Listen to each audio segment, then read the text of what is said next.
Okay, we start with this matrix and the quiz, and we're not going to do a quiz today. We want to cover some material and give everybody some information. Okay, but the quiz was to start with this matrix and get it down to this form. And that's the end of the Gauss-Jordan elimination. Okay, now I'm going to assume that we know how to get it from here, from whatever the original matrix was to this. And if not, I'm going to refer you back to the video I did for last time, which people apparently didn't find, even though it was right there on the assignments page because I just opened it. Okay. Check the video on the assignments page for your introduction to this elimination. But we're going to continue the elimination from this point. Okay. First thing we want, well, what we really want is we want to get this form, 1, 0, 0, negative 34. What does that tell us? It tells us that x plus 0y plus 0z equals negative 34. Well, 0y and 0z are both 0. This tells us x is negative 34. And that's our solution for x. And this tells us that y is 19. This tells us that c is negative 3. And it might be helpful given some of the uncertain looks.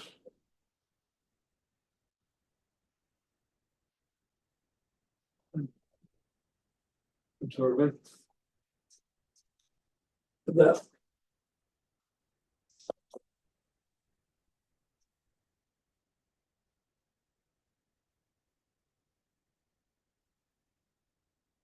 This matrix just represents this system. The coefficients of z are in the third column, 7, 5, 1. 7, 5, 1. Coefficients of y are in the second column, 3, 1, and there's no y here, so it's 0. So we have 3, 1, 0. And x is here. There's no x in the second or third columns. The coefficients of x are 1, 0, and 0. The numbers to the right of the equal sign are 2, 4, negative 3. 2, 4, negative 3. So this matrix represents this system. And this system is the set of simultaneous equations that this matrix represents. So you can go from a system to the matrix or from the matrix to the system anytime you want. Now, just having said that, once you get a matrix reduced down to this form, it's pretty easy to solve the system. You got z equals negative 3. You plug that into the second equation, replace the z with negative 3, you get the y, you get 5z, which is 5 times negative 3, and you get the equals 4. Well, that's just a very simple equation to solve for y. You get y equals 19. Then you know that z is 3 and y is 19. You're going to be able to plug those in and solve for x into the first equation, okay? So the y equals 19 goes here. The z equals negative 3 goes here. And you get x plus 3y, 3 times 19, plus 7z, 7 times negative 3, equals 2. Then you just do the arithmetic and you find that x is negative 34. So we know what the solution is. Now, when we do the row reduction here, that's exactly what we're going to get, because what's this equation say? It says x equals negative 34. Okay. It says y equals 19. And of course, it says z equals negative 3. We know that from the outset. Once we have the equations in this form, to the matrix in this form, we're in good shape. Okay, well,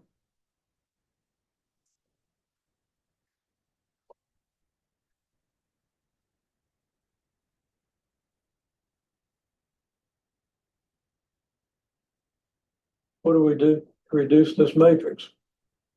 We want zeros here, here, and here. And we want to keep our zeros here, here, and here. Okay, so we got zeros below the diagonal we got numbers above the diagonal, with the numbers above this diagonal to be 0. So the first thing we can do is do -5 times the third row and add it to the second. Because -5 times 1 added to 5 is going to give us a 0 there. Well, let's do that in detail. So what I do is I do the second row -5 times the third row. This row -5 times this row. How does that work out? Here's the second row, 1, 5, 4, 0, 1, 5, 4. In the third row is 0, 0, 1, -3. If I multiply that by -5, I get 0, 0, -5, 15. I add these together, I get 0, 1, 0, 19. So here I am. Okay. Here. Then I want to have a 0 here. If I do -3 times this row added to this one, well, the -3 here is going to add to that 3 and give me 0. So I do it over here. My row is 1, 3, 2, 1, 3, 7, 2. I write those numbers down. And then I do -3 times the numbers in the second row. -3 times 1 gives me -3. -3 times 19 gives me -57. So we get -55. And we get 107, -55.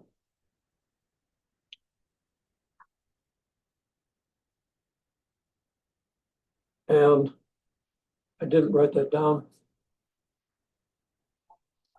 And I made a mistake and didn't get the -55 there originally, but there it is.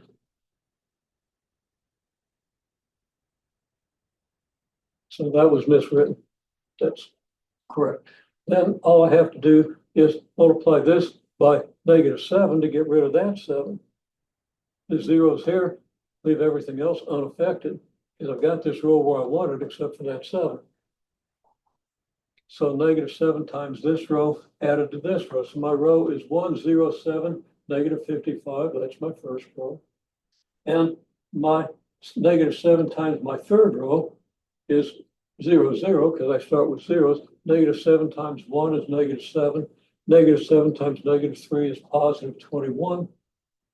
Now, when I add these numbers, I get 100, -34, and there is my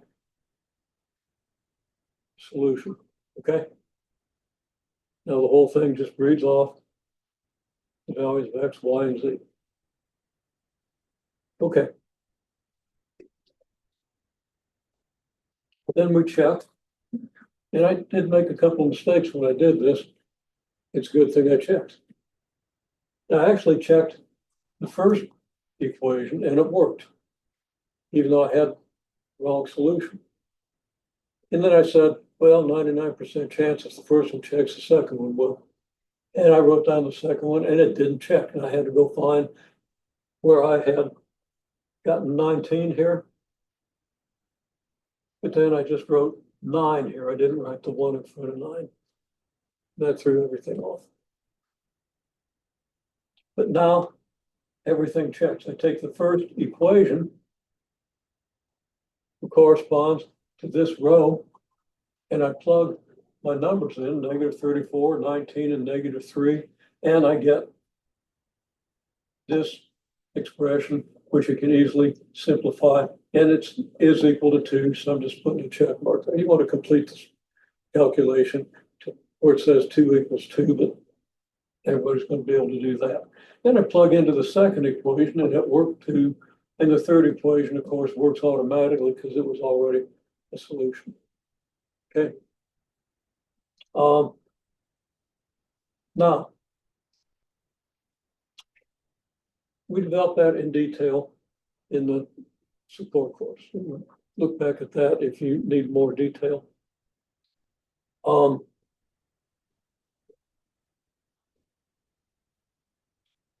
Do you know how to get the original matrix down to this? You good with that? Because that's kind of what you indicated. Okay. Now there's this matrix multiplication thing.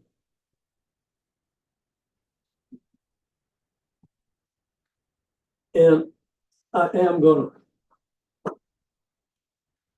refer you to what we did in the support course, although if we answer all your immediate questions, then I might go ahead and answer those since they will also be beneficial to the people from the support course. And then we can come back and do this stuff. And if we don't get to come back and do this, the video should show you really clearly. Okay. As I think we did it step by step in a way that you're going to be able to anticipate and do real well with. Okay. So let's just see what other questions there might be.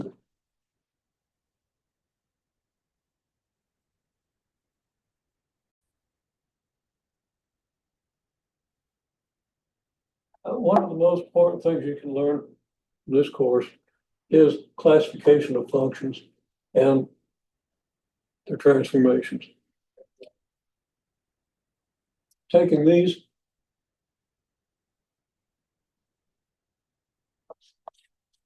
in no particular order as the toolkit functions. Okay, there are a couple others. And then I say power functions.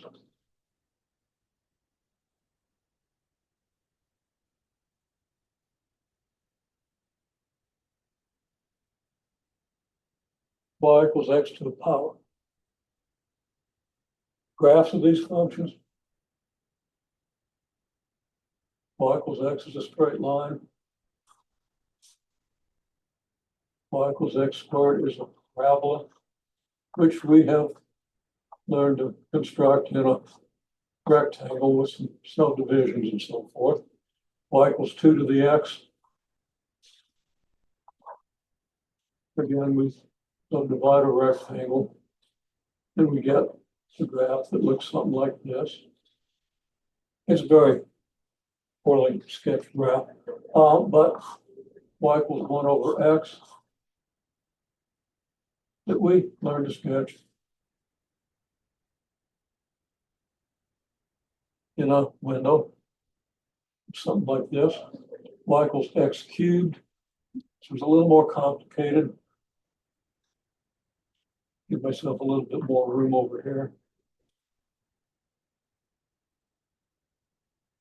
It's a lot like the x squared graph, but it's a lot flatter toward the middle, and it gets a lot steeper. And it's an odd power, so an odd power of a negative number is going to give you a negative y value. You need to understand that. It should be totally obvious to you if you've done everything, and if not, you want to go back and think about that.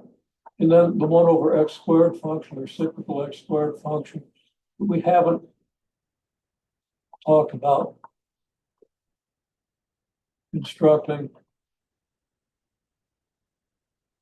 but I might well on the final exam say, okay, here's the rule for the reciprocal square function.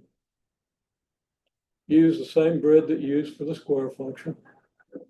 Start in the upper left-hand corner, or start in the, well, start here, move over 1, up 2, over 1, up 2, over 1, up 2, and so forth.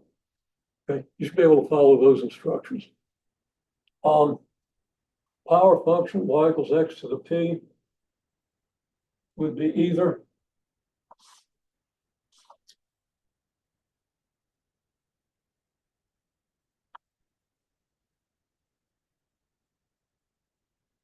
like x cubed, which is an odd power, or kind of like x squared, but it could be a whole lot flatter toward the middle.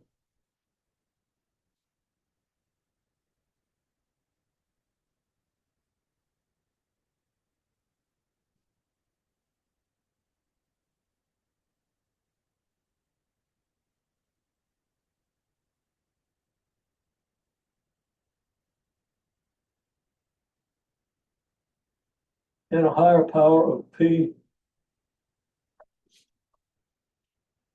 or greater power of p, makes it flatter toward the middle. And we talked about that in one class. So you really want to understand that. One of the most important things you can understand related to these power functions is that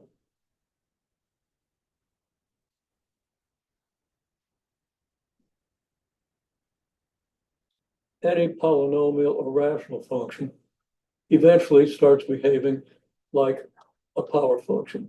And you get the power by dividing the highest power in the numerator by the highest power in the denominator, if it's rational. For polynomial, it just acts like the highest power, the leading term, the degree, power function of degree equal to the function. So make sure you have seen that. We can review it some, but we'll see. And we will get to that. We will talk about that. I'm just kind of telling you something that ought to be somewhat familiar to you, just to jog your thinking a little bit. Then when we do it in a little more detail, hopefully it'll be clearer than it ever was.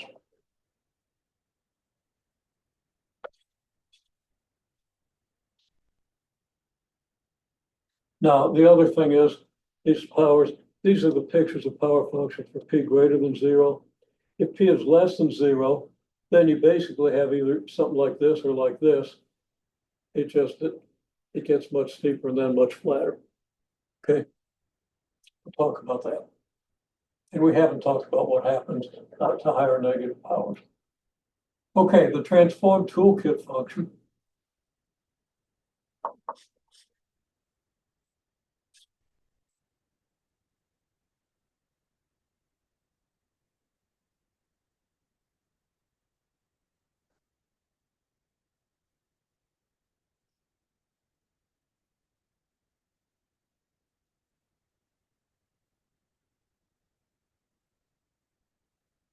You transform linear function, transform y equals x.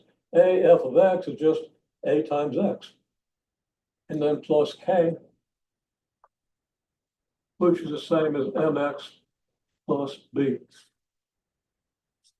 So the vertical stretch just makes the graph steeper or less steep, depending whether it's a stretch or compression. Y equals x squared.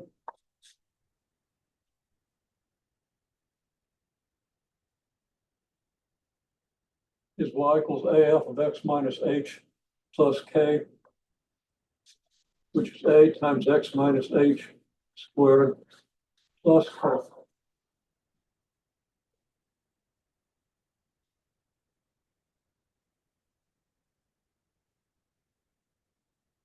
Or ax squared plus bx plus c, because you can expand the x minus h squared, multiply through by the a, add the k, and you get a times x squared, and then you get some number times x and some other number.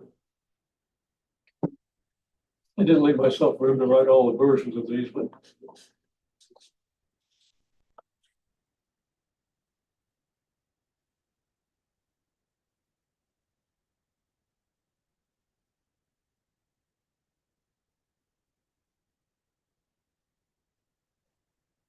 this one. Okay.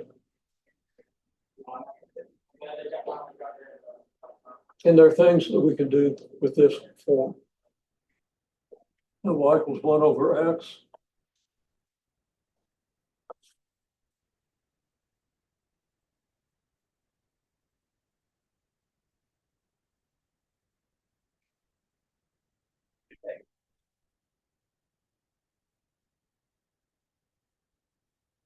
F of x minus h, you're going to replace x by x minus h. So you're going to have a 1 over x minus h. You multiply that by a. We multiply the numerator by a. Numerator is 1. We get a over x minus h, then plus k. Y equals x cubed.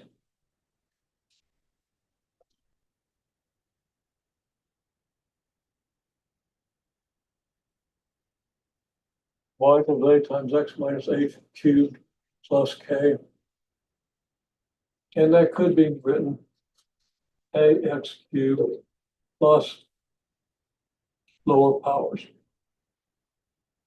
Just a typical polynomial. You can expand that and get the form. Y equals 1 over x squared.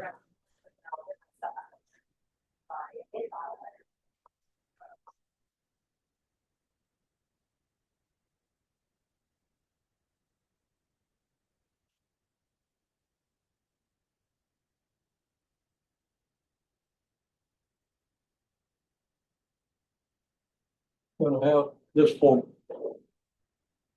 Okay. Then the power functions have pretty obvious forms.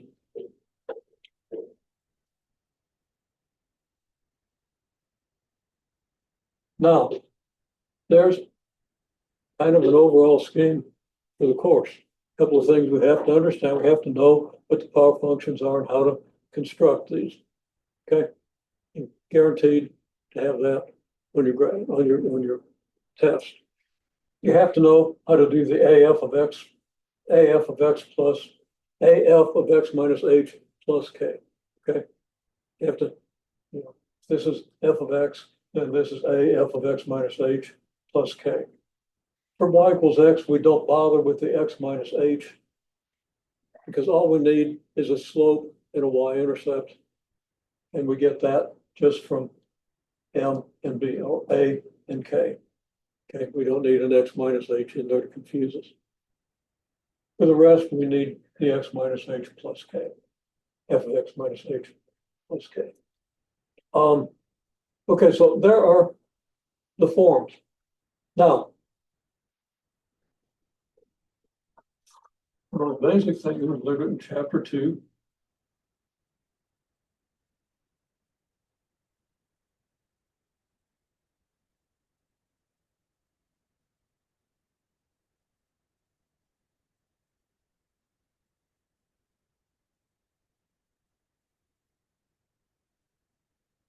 They got a linear function through 5, 7, and negative 3, 12. There are various ways to get the equation for that function. Okay, one way is you do a fundamental triangle.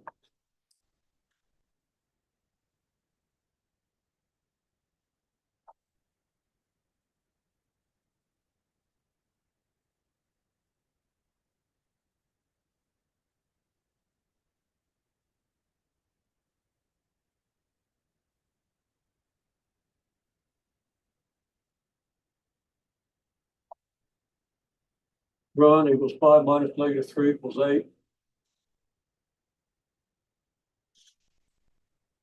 Rise equals 7 minus 12 equals negative 5. You want arrows from the left point to the right point. So your slope is rise over run. I'm writing that pretty small.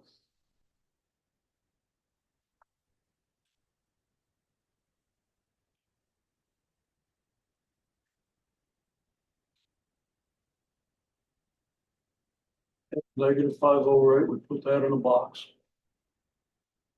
If I ask you to do fundamental triangle, I want all that labeling, every detail.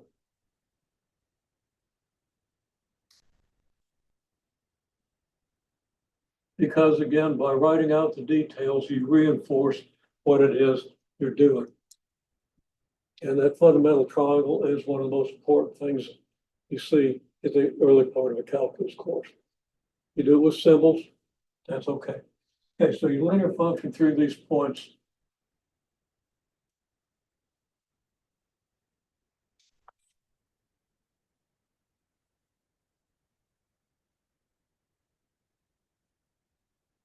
M equals negative 5/8. So y equals negative 5/8 x plus b. Okay. Now pick one of your points.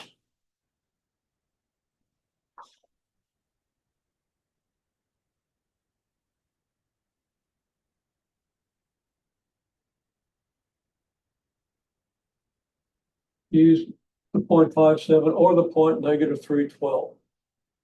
I'll pick negative 312, and that gives us the equation 12 equals negative 5/8 times negative 3 plus b. Solve that equation for b.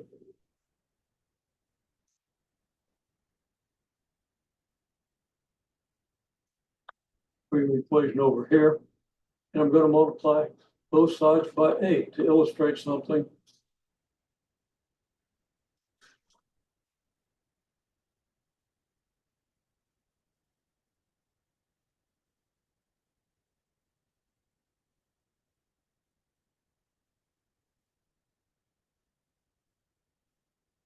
Maybe I'll illustrate it and stuff.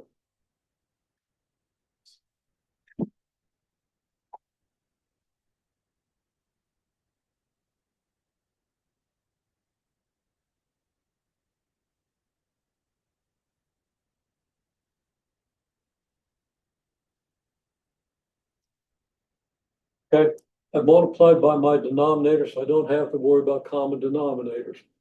If I want to worry about common denominators and I'm good at fractions, it's okay to do that. It's just kind of easier if you just do this. 8 times 12 is 96. 8 is divided by 8. The 8's going to be in the numerator. 8 times -5 divided by 8. So you divide the factor of the numerator by the factor of the denominator. You get -5 times -3 plus 8b. It almost looks like a 9b there, so let's make sure we understand that's a 6. Okay, well, don't have room to write the rest, but -5 times -3.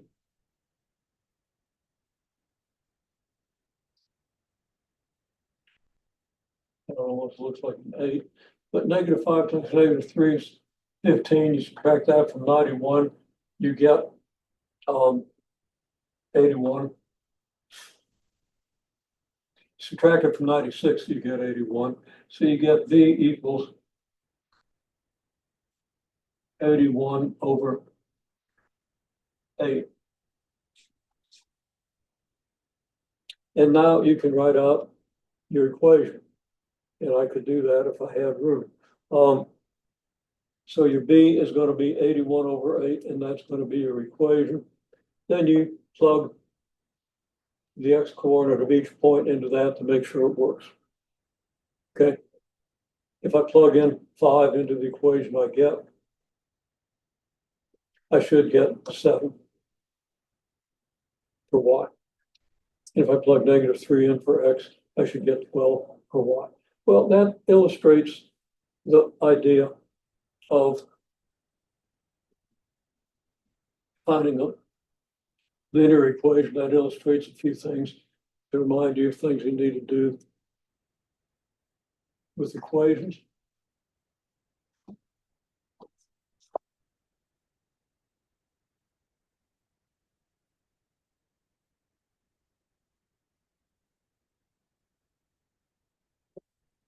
I'm going to do the same thing.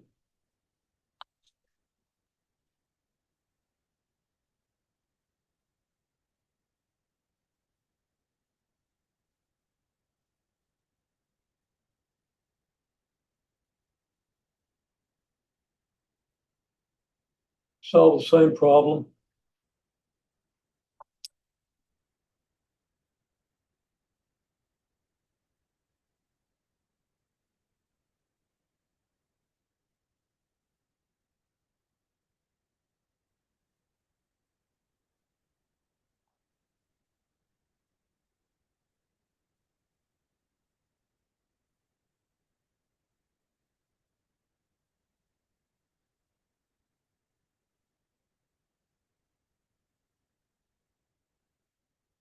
I get a system of 2 simultaneous equations and 2 unknowns. There are various ways I can solve that system. I could solve this equation for B and plug that in for B here. That's solution by substitution. I would get an equation I could solve for M, and hopefully I would get the same M that I got from the fundamental triangle, -5/8. Okay. Alternatively, I could solve by elimination.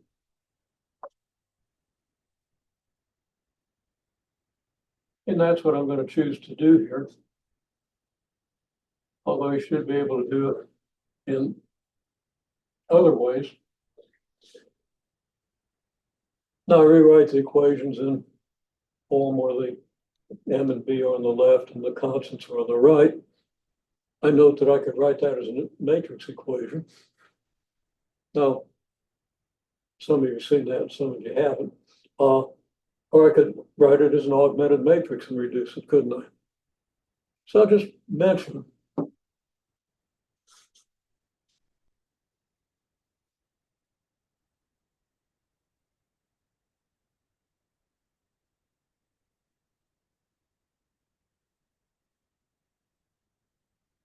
That's one option for solving for M and B.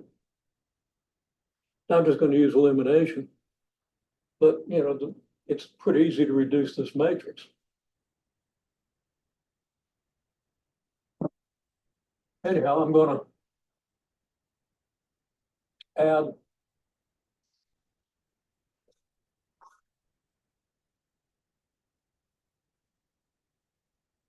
equation 1 to negative, well, I'm going to do in more detail. I think everybody here is pretty good with that detail. Some people that aren't here might benefit from it. So here's equation 1. Here's equation 2. I'm going to write equation 1. I'm going to write negative 1 times equation 2. That's going to be 5m plus b equals 7. And 3m minus b equals negative 12. When I add these two equations, I get 8m equals negative 5. So that 8m over 8 equals negative 5 over 8. M equals negative 5/8. And of course, that matches what I got when I did the fundamental triangle. Then I plug that in to either equation. I'll put an arrow up here and indicate that I'm plugging M in this equation, which gives me 5 times negative 5/8 plus b equals 7. Multiplying through by 8, I get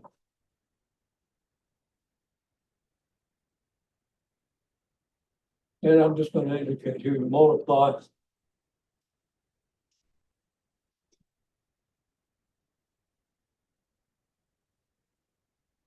by the denominator, which is 8.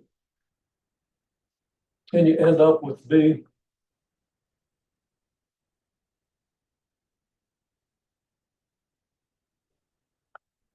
equals 32 over 8, which is not what I got over here. I got negative 81 over 8. So I did something wrong in one of these equations.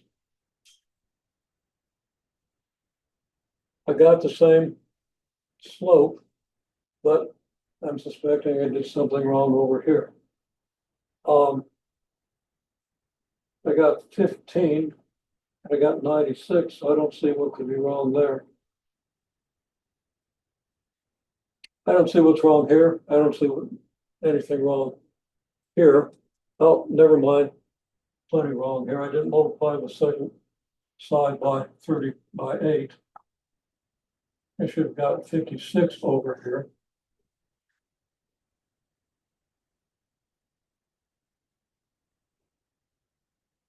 And 56 and 25 gives me 81.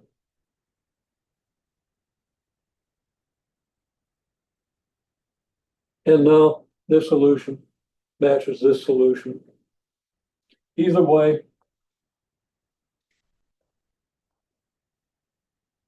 the equation is y equals negative 5/8 x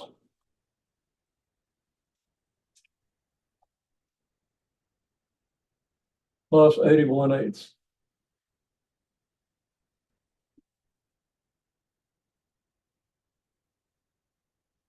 Okay, that's fine. What if we have a quadratic function?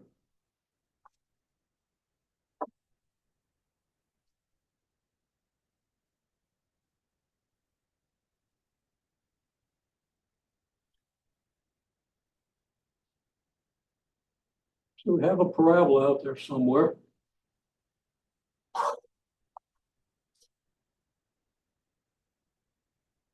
Let's say x equals 20 here. And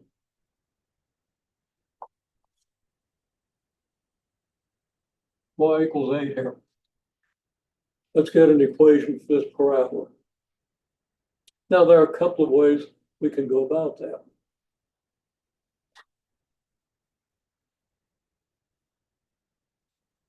Consistent with what I've been doing,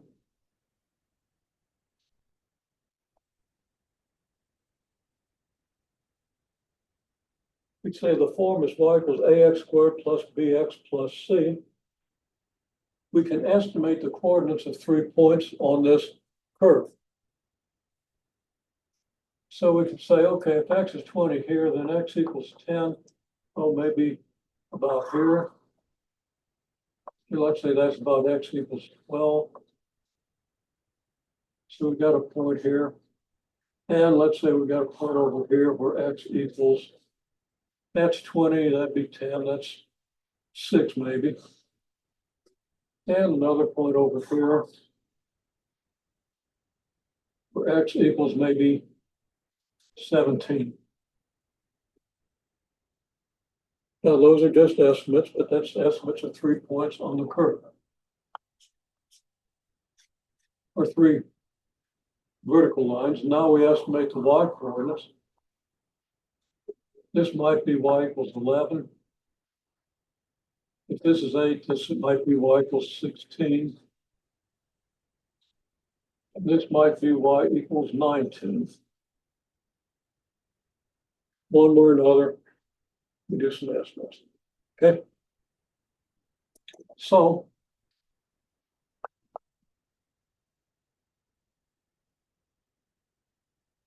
point 6 by 16, the point 12, 11,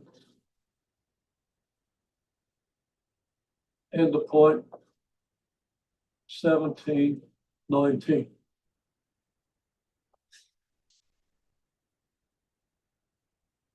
From the point 6, 16, we plug in x equals 6 and y equals 16.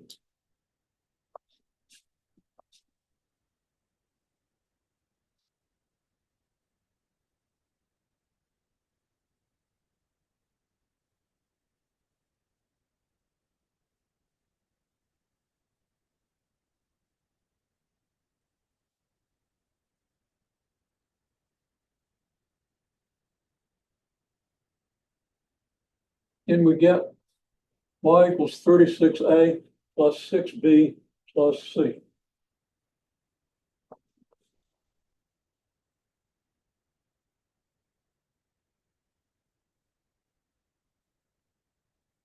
We plug in the point 12, 11, and I said y equals this. That's fine, but y is 16. So here's our equation. I'm going to do one more thing to that equation because it'll be easier to see. I'm going to write it as 36a plus 6b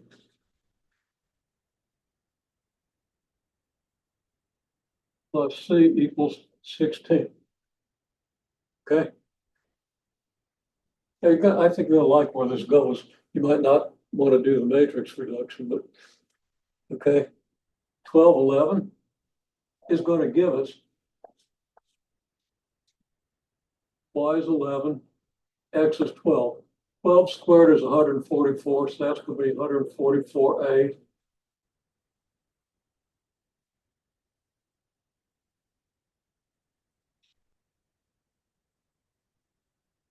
I want the 11 on the other side of the equal sign. And remember, now I'm putting y on this side of the equal sign. And I'm going to end up with 144a plus 12b plus c equals 11. Okay. Then the point 17, 19 gives me, well, y is going to be on the right-hand side. That's 19. 17 squared is 289. A. plus 17b plus c equals 119. That's three simultaneous equations and three unknowns.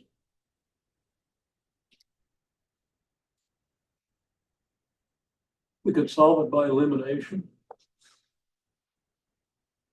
or we can write it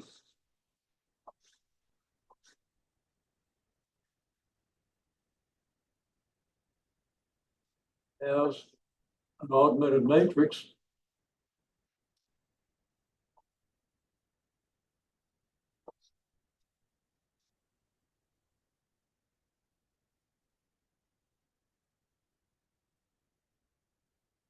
and reduce it.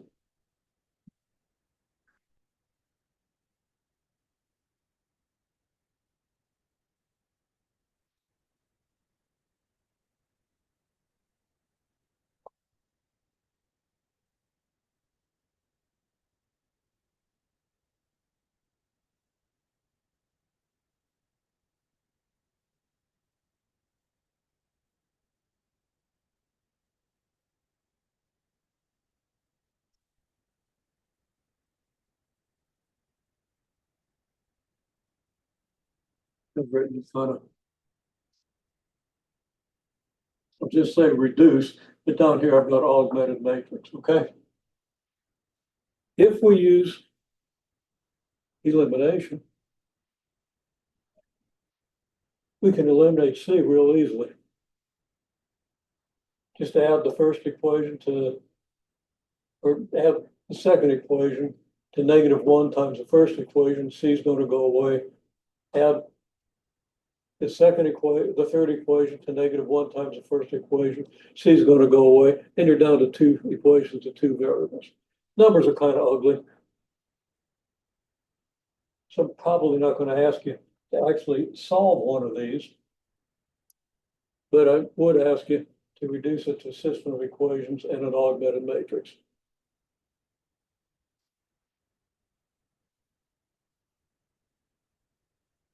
There's another alternative here. We could also use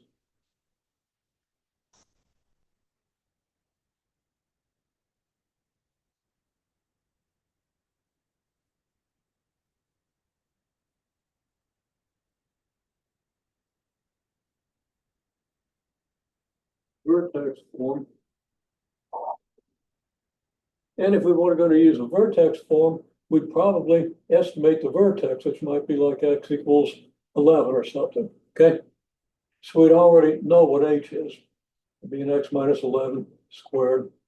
And then we'd only have a and k, so we'd only need two more equations.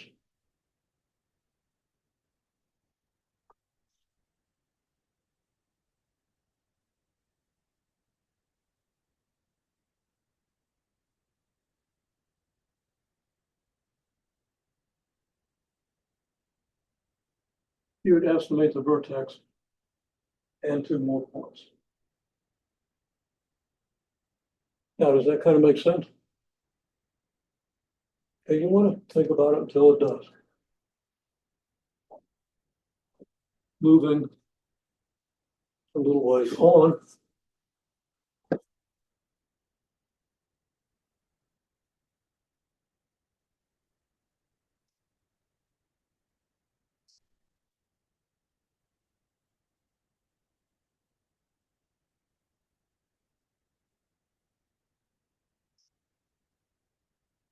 Remember, we're kind of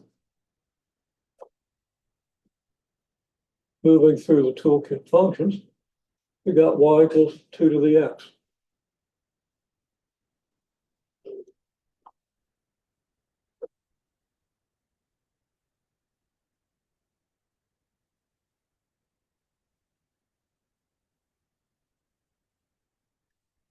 So let's say now we have a graph of an exponential function.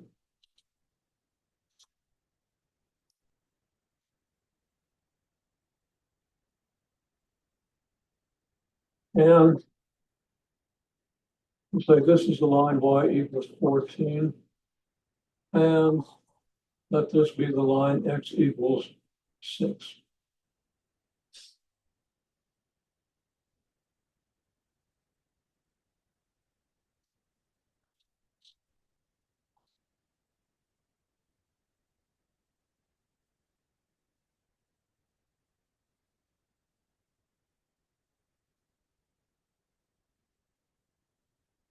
we use the form y equals a times 2 to the x minus h plus k. Or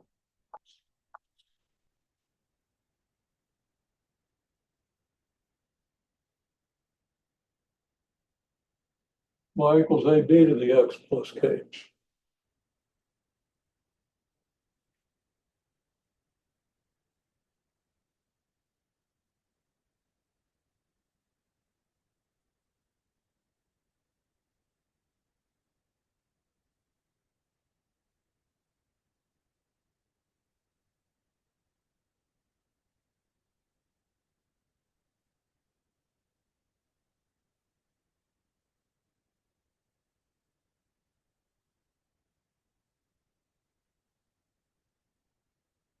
Either form, k is the horizontal asymptote.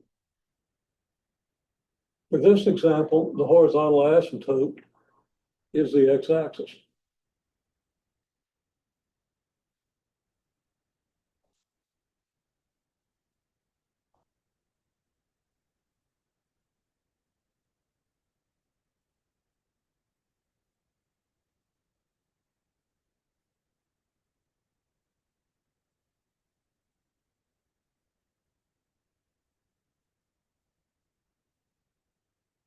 Well, any exponential function for big X is going to approach the x-axis if you don't have a plus k on there.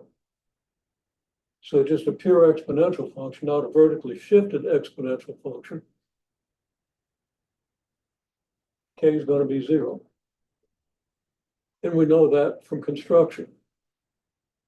Construct the 2 to the x function, or flip it around the x-axis, or the y-axis, or the x-axis, it's still going to approach the x-axis. So let's estimate a couple of points here. The x equals 6 point could be at y equals 6, and the y equals 14 point looks like it's at about x equals 12. That's the way I drew it, or I happened to draw the two lines. Okay, so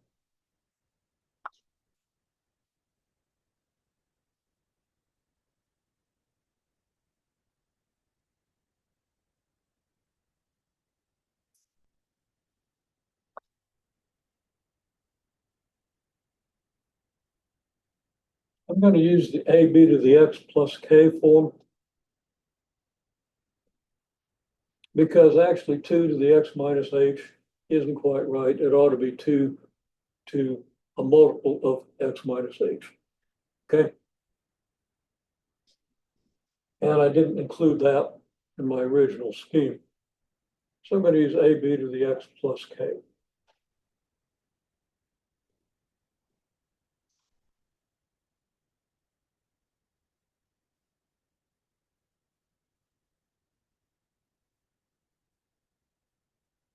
Then the point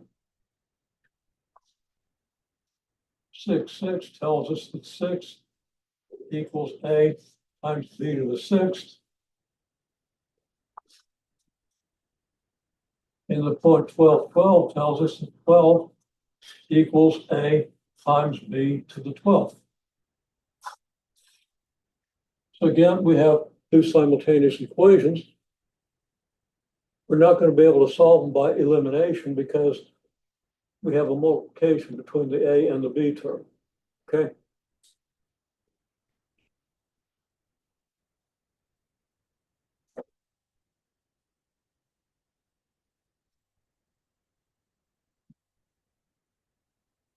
So we solve the first for a. We get a equals 6 over b to the 6th.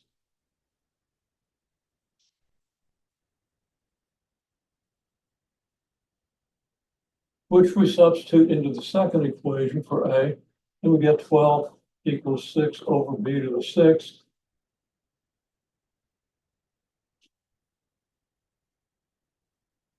Times b to the 12th.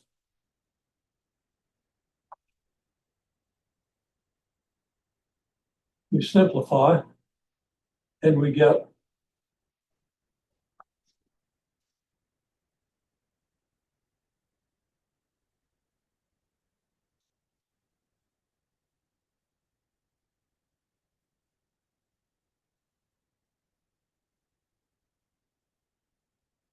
twelve equals six b to the sixth.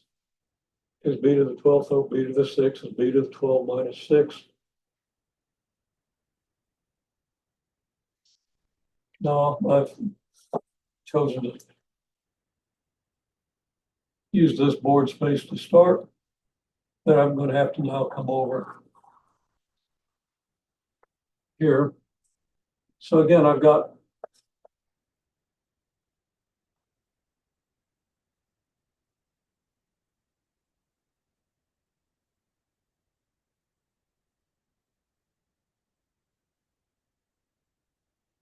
twelve equals six b to the 6th. Trying to solve for b, so I better get rid of this 6 here, not this exponent 6, but the 6 here. Divide both sides by 6, and I get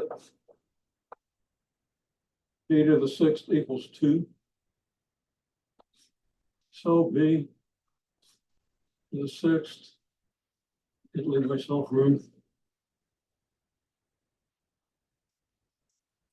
Try again.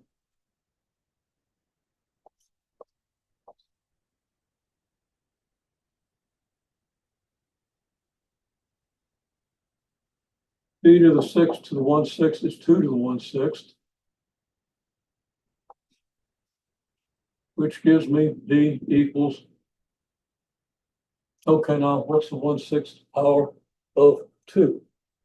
Well, let's see, the 1/2 power is about 1.4, so 1/3 power would be, of that would be about 1 point, very close to 1.1.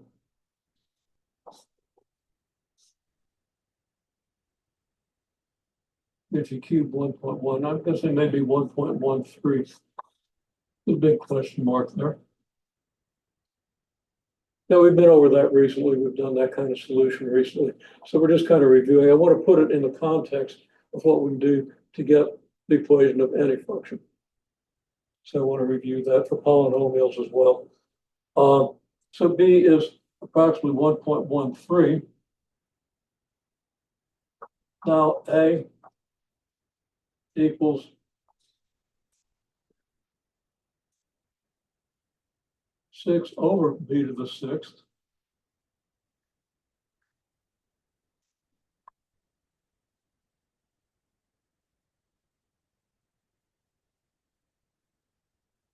So less than 6 over 1.13 to the 6th.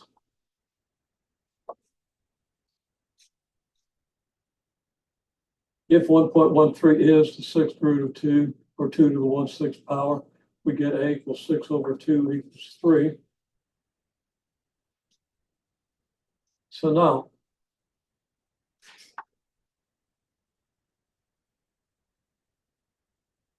we conclude that our function is y equals 3 multiplied by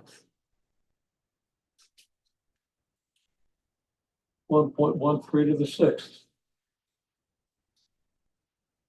Now, let me just incidentally say,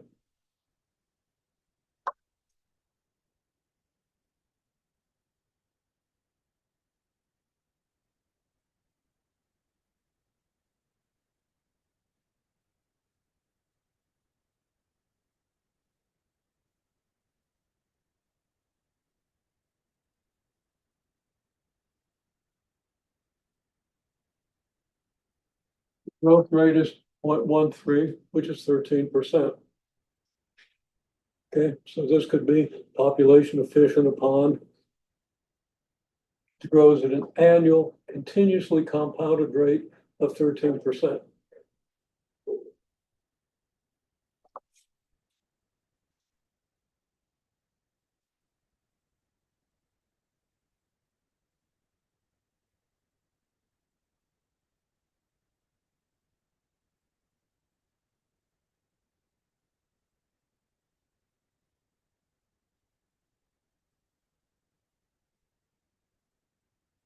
started with 3.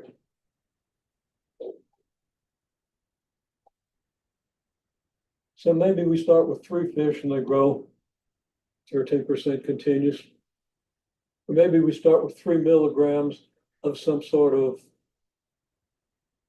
something that reproduces in a petri dish. Okay, a bacteria, a fungus, whatever. Okay, and it grows exponentially. That probably wouldn't actually happen in a petri dish because it tends to expand in kind of circular symmetries. And it's not very symmetric. Anyhow, if it was money, maybe that's $3,000 at 13%. Okay. I'll also mention doubling time.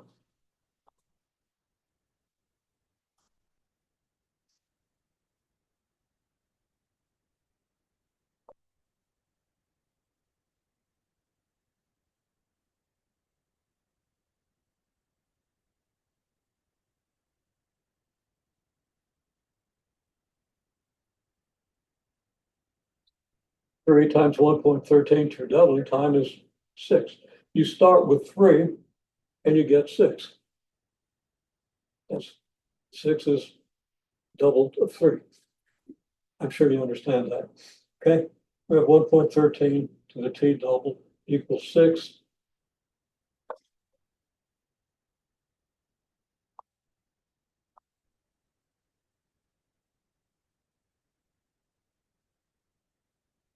Solve for your doubling time.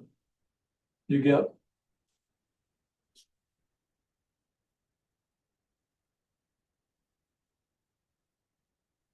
divide both sides by 3, you get 1.13 to the doubling time equals 2.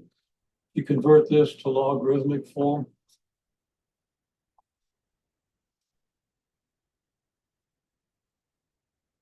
You get the log base 1.13 of 2, which is a log of 2 over the log of 1.13. Probably don't have room to write that, so I'm just going to leave that where it is. But pretty sure you know how to find a doubling time.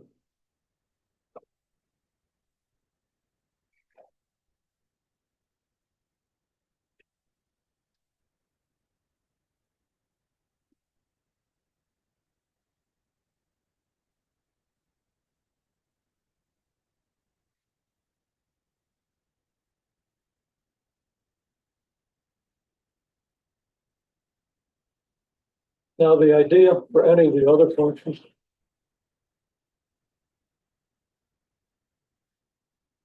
is the same. We're going to stick with doing it for linear function, doing it for quadratic function, and doing it for an exponential function, which is enough because everybody's going to zone out and fall asleep on me if I keep doing this. Okay, so let's do something more entertaining, like polynomial function. Okay, well, the scheme is very similar for a polynomial function.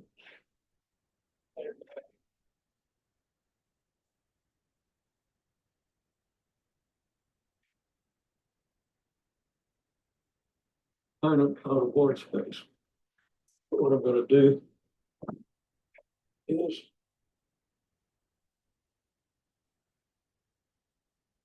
start over here. You get part of it done, and I can wash this off. Okay, so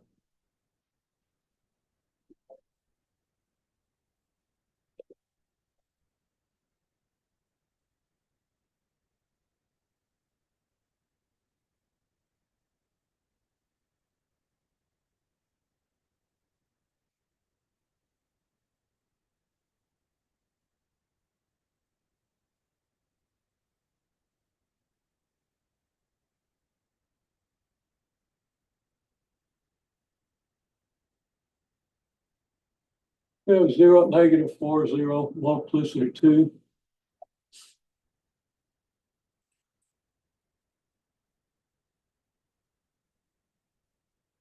At 5, 0, the multiplicity of 1. And at 1, 0, multiplicity 3. and your y-intercept is at 0, -20. What do we know about this polynomial function? Take a minute and think about that. I'm going to clean the rest of it. Okay, so the board will draw a line, right? Yes, and then we can construct the graph. I'm going to tell you what this tells you.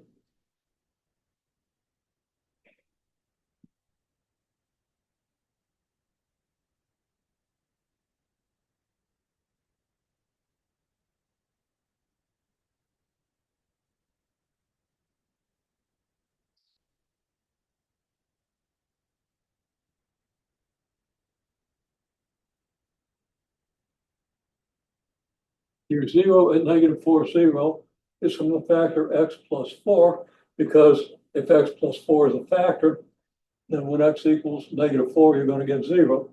And if a factor is 0, the whole thing's 0. It's x plus 4 squared because multiplicity is 2. Okay, and then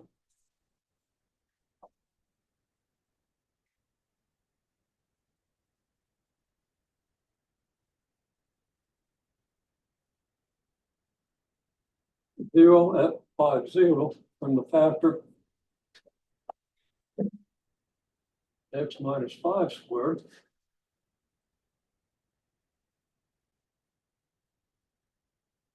Zero at 1, 0. I won't bother writing the word factor to save myself a little room. It's x minus 1. It's a multiplicity 3. So it's x minus 1 cubed. So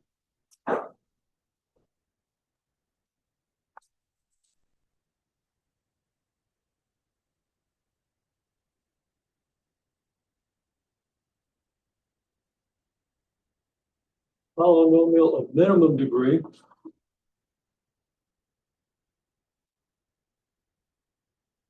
p of x equals a times x plus 4 squared plus b times times x minus 5. And I don't know why I put square on that. It's because I saw a square on this. But the multiplicity here is 1. So it's just plain old x minus 5, not x minus 5 squared. Gotta keep an eye on this. Then we have x minus 1 cubed from this zero. So that's it. There's your polynomial. It's just that there's one thing we don't know, and that's a.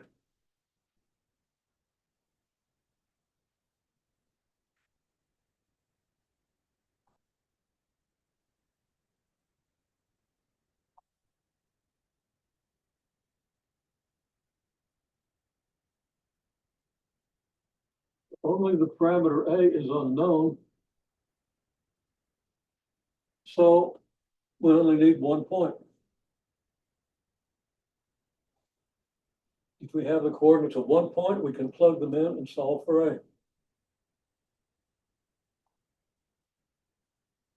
So y equals p of x equals a times x plus 4 squared times x minus 5 times x minus 1 cubed.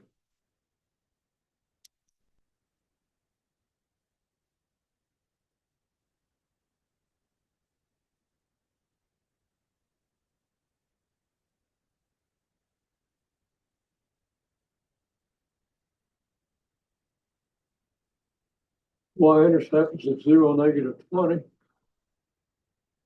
So let y equal -20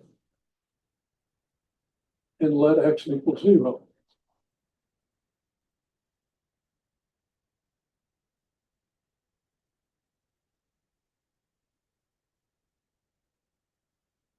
Now it's easy to cube -1. That's going to be -1 times -5 gives you 5. And then times 4 squared, which is 16, gives you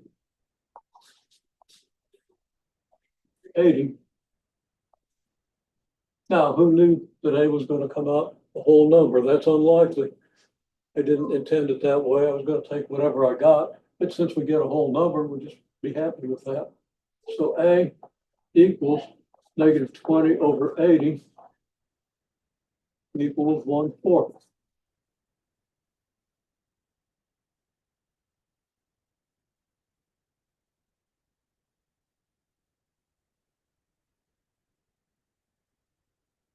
Now we can write the equation of our polynomial.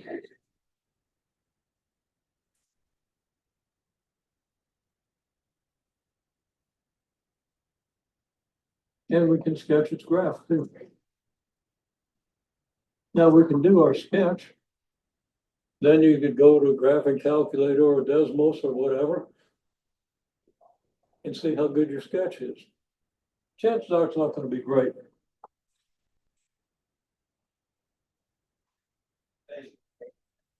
Okay, what's the degree of this polynomial?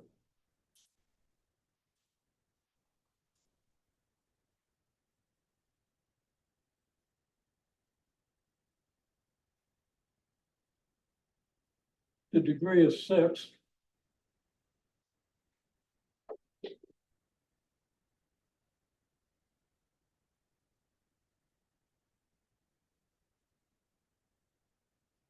So if we zoom out,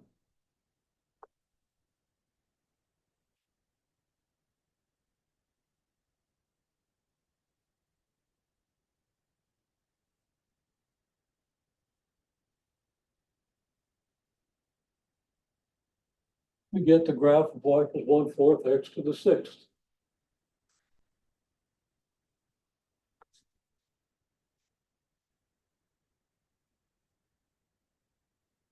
With wiggles,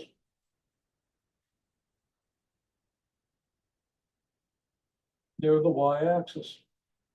Specifically, in order to go through the zeros, the x-intercepts, this thing has to wiggle.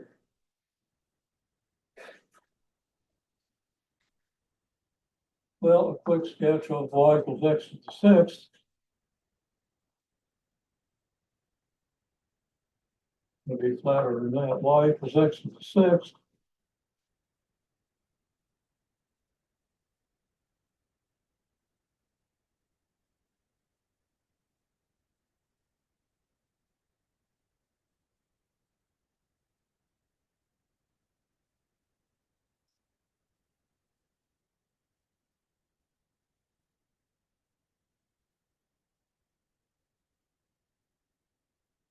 But with wiggles. So there's a very flat graph. And here I've indicated a region where there are a few wiggles. That's the region I'm going to graph here. But I know that this graph has to pretty quickly after the wiggles finish, has to quickly get real steep on both ends, and it's going to go to plus infinity on both ends.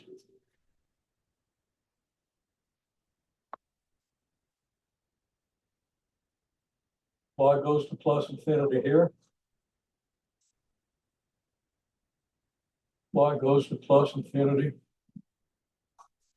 here.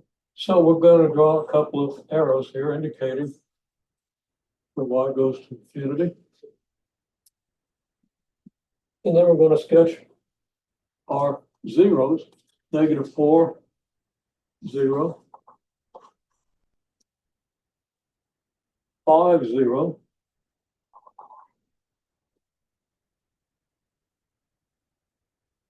and 1, 0. Also, our y-intercept, which is 0, -20. I'll just put y equals -20 here.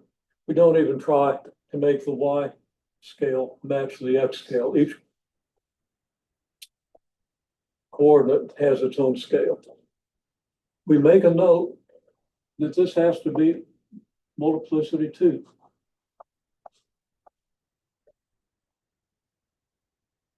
This has to be multiplicity 1. The 0 here has to be multiplicity 3. Now, what's multiplicity 2 look like? It looks like a parabola. What's multiplicity 3 look like? It looks like a cubic function.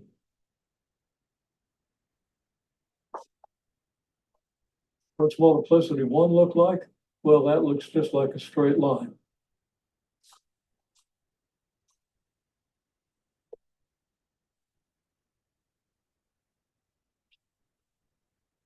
So the graph comes down here.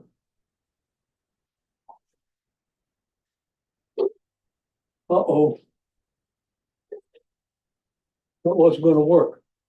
The graph comes down here and has multiplicity 2. It has to go back up here, and it can't come back down until it gets ready to go through here. And the y-intercept is at negative 20.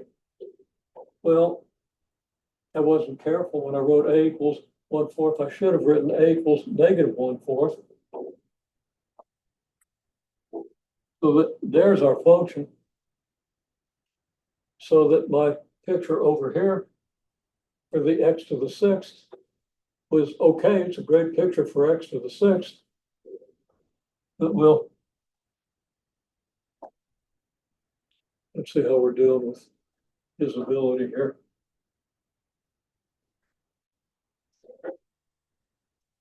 Okay.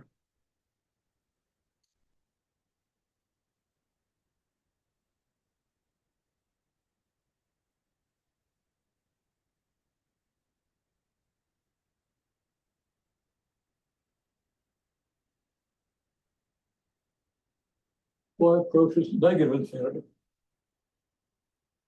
So my arrows here were wrong. There's my long run behavior. And we come up from here.